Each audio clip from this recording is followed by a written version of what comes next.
Ruby যদি সময় মতো ছুটিটা পাইতো, সময় মতো ছুটি পাইলে সময় মতো চিকিৎসা করলে নিশ্চয়ই আমাদের রুবি বেঁচে যেত। আপনাদেরকে বলি, আমার কিন্তু দুইটা হার্টের বসানো, দুইটা। কারণ আমি যখন অসুস্থ হয়েছি তখন অনুভব করছি আমার কি হচ্ছে। তাৎক্ষণিক ভাবে আমি এনজিওগ্রাম করে ধরা পড়ছে দুইটা হাত বলো। তো আমাদের রুবির যদি এই ঘটনাটা একদম সময় মতো করতে পারতো, আমাদের জীবন দিতে হতো না, হয়তো আমরা ইসলাম গুরুদের এইরকম ন্যাক্কারজনক ঘটনা দেখতে চাই না। আমাদের রুবি চলে গেছে, আপনাদের চাবি হচ্ছে উপযুক্ত ক্ষতিপূরণ। রুবির উপযুক্ত ক্ষতিপূরণ তার পরিবারের দিতে হবে। আমি স্পষ্ট বলি, রুবি যেভাবে ছুটি চাইলে ছুটি পায় নাই, এই অবহেলার কারণে আজকে রুবি কিন্তু কারখানার বাইরে যেয়ে মারা গেছে, ফ্যাক্টরির ভিতরে না, হসপিটালে মারা গেছে, তাই না? হসপিটালে মারা গেছে, আপনারা সেটা জানেন। তারপরে আপনাদের সাথে সম্মতি প্রকাশ করছি, আমরা কর্তৃপক্ষকে বলতে চাই, ইসলাম গুরুদের এই রুবির উপযুক্ত ক্ষতিপূরণ আপনারা দেবেন, এবং আর কোন শ্রমিকের জীবন যাতে এইভাবে বিচ্ছিন্ন আকারে না হয়। আমি যখন এখানে দাঁড়াইছি, একটা ভাই আমাকে বলছে যে আমার নাকের হাড্ডি ভেঙে গেছে। আমি ছুটির জন্য চেষ্টা করছি, আমার মুখ দিয়ে ব্লাড আসতেছে, আমাকে ছুটি দেওয়া হয় নাই।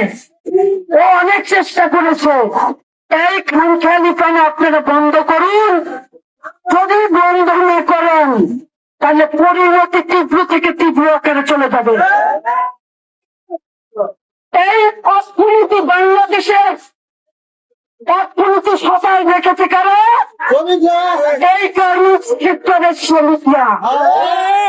আর সময় মতো ছুটি পাইবে না, সময় মতো সুযোগ সুবিধা থেকে বঞ্চিত হয়। কোন শ্রমিক অসুস্থ হইলে হয় যদি নেতা দেয় ওরসেলামি খাইতে, যদি হয় ডায়রিয়া তারে দেয় একটা নেতা। আরে ভাই, ডায়রিয়ার কাজ তো নেতা দিয়ে হবে না।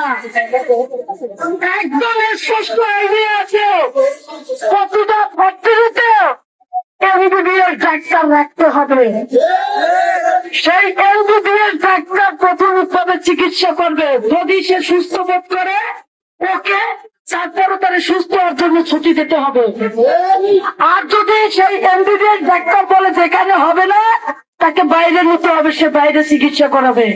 কিন্তু আপনারা কি করেছেন? আপনাদের এখানে ডাক্তারের ডিম আছে, আপনারা জানেন রুবির ছিল হাই প্রেশার, কেন আপনারা অক্সিজেন খাওয়াইয়া তীব্র থেকে তীব্র আকারে তার প্রেশার বাড়াইছেন? এটা তো আমার কথা না, এটা তো শ্রমিকের কথা, এটা তো শ্রমিকের কথা, ঠিক কিনা? একটা জিনিস আপনারা মাথায় রাখবেন,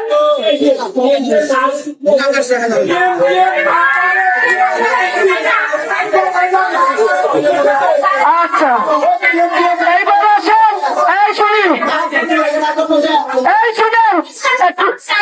একজনে বলেন স্টাফ যারা এর আগেও কিন্তু নাকে খড় দিয়ে সরাইছিল, মনে আছে? মনে আছে? যদি মনে থাকতে থাকে তাহলে আজকেও এই ঘটনা ঘটাই দেব। তবে কিভাবে, সেটা কিভাবে করতে হবে? আলোচনার মাধ্যমে, আলোচনার মাধ্যমে না ভাই। মনে রাখবেন, এই প্রতিষ্ঠানটা কিন্তু আপনাদের, আমাকে ফলো করেন, এই প্রতিষ্ঠান আপনাদের, আপনাদেরকে বসায় রাখতে হবে। কারণ এখানে 14 থেকে 15,000 শ্রমিক কাজ করে, জীবন জীবিকা। আমরা চাই এই অসাধু যারা কাজ করে, অসাধু বুঝে যারা ইউনিফর্ম হবে, শ্রমিকদেরকে নিপীড়ন নির্যাতন অত্যাচার করে তাদেরকে চিহ্নিত করে আইনের আওতায় নিয়ে আসতে হবে। কথা পরিষ্কার?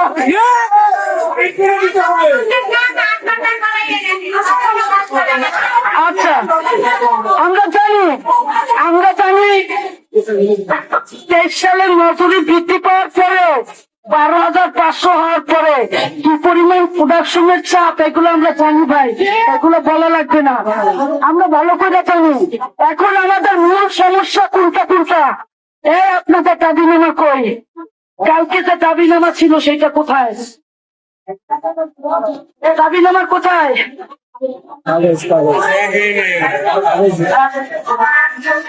আচ্ছা শুনেন, আপনাদের ভিতরে যারা প্রতিনিধিত্ব করবে তারা দাবিনামা লিখছে। 1 নম্বর দাবি হচ্ছে রুবির উপযুক্ত ক্ষতিপূরণ দিতে হবে, আর দ্বিতীয় হচ্ছে একজন শ্রমিকের চাকরিচ্যুত করা যাবে না। আজকে কেন হাটলাইনে বলে গেলাম, এখানে আজকে যা সিদ্ধান্ত হবে লিখিত চুক্তি হবে, মৌখিক কথার কোন দাম নাই। সেই লিখিত চুক্তি আমরা 24 সালে করছিলাম, আমরা 24 সালের পরে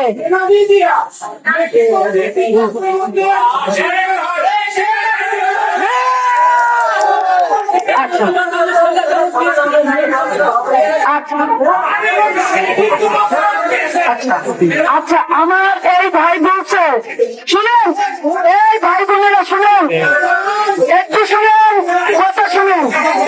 আমার এই ভাই বলছে যে সেখানে যৌথ বাহিনী, সেনাবাহিনী না, যৌথ বাহিনী উপস্থিত থাকা একটা চুক্তি করলো, সেই চুক্তিকে তারা অমান্য করে কিভাবে শ্রমিক ছাঁটাই করলো, কিভাবে শ্রমিকরা ছুটি পায় না, কিভাবে তাদের উপরে অত্যাচার নিপীড়ন নির্যাতন চালায়, এইটা কি আমরা এইটা তীব্র ধিক্কার জানাই।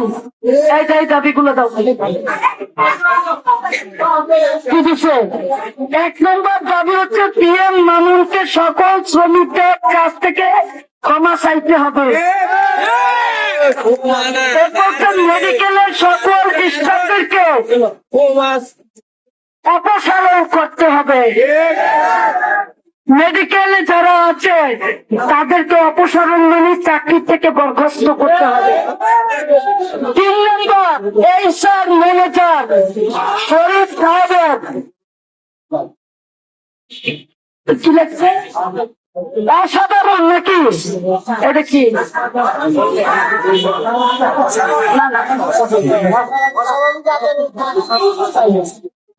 অসৎ আচরণ, এটা বন্ধ করতে হবে এবং পুরুষ মহিলা সমান নিয়োগ দিতে হবে। 6 নম্বর যতক্ষণ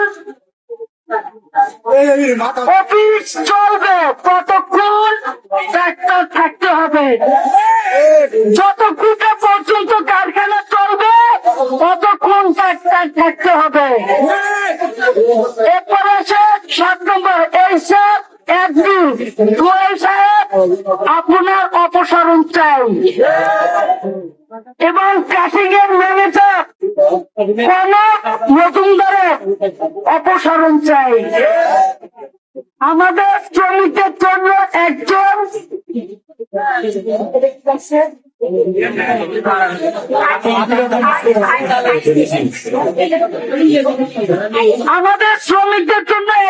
স্থায়ী প্রতিনিধি দিতে হবে। 5 নম্বর প্যাটার্ন মাস্টার মনিরের অপসারণ চাই। এই দাবি ঠিক আছে? ঠিক আছে। এর মধ্যে কি আরো কিছু লাগাইবেন?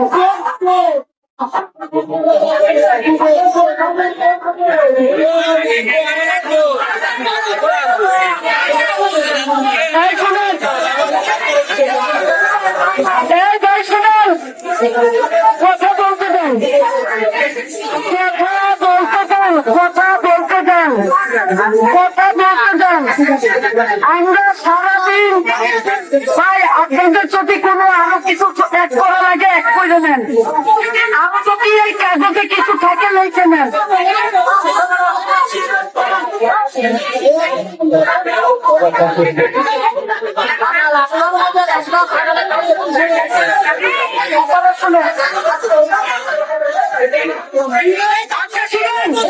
এই শ্রমিক ভাই বোনেরা, সারাদিন চিল্লা চিল্লি করলে কেন হবে না? হবে সারাদিন ব্যক্তিগত বক্তব্য দেবো না।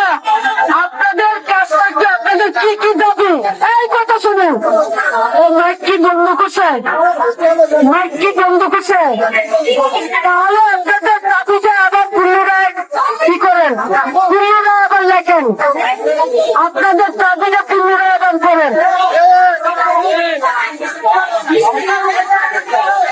সবাই চুপচাপ বসেন, সবাই চুপচাপ বসেন, সবাই চুপচাপ বসেন।